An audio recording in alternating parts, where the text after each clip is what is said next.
Alam mo ba kung anong klaseng motorsiklo ito? Hindi ano?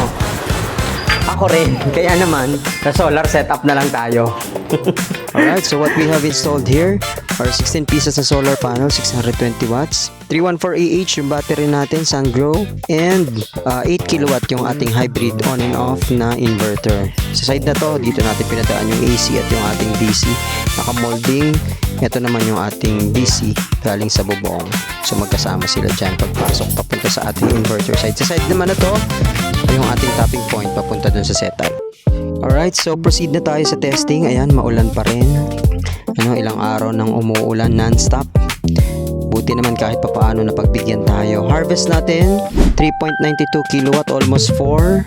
Ang load ng ating bahay is only 0.73 kilowatt.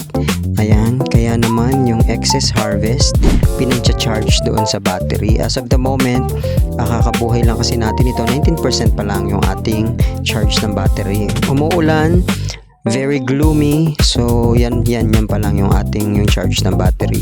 Okay, dito naman tayo sa bubong. We've installed 10 pieces 620 watt solar panel, Jinko brand. For the past couple of days, medyo mahirap yung situation sa site. Ang hirap kasing kumilos kapag umuulan. Most especially yung mga kasama natin sa bubong. Napakadulas at medyo steep ang slope. Kung gusto mo ng ganitong klase ng setup na may possible savings na 5,000 to 8,000 pesos, message or call us. Thank you. Okay po. So, anong motor po ito? Binili. So, inyo talaga, hindi hiniram, binili.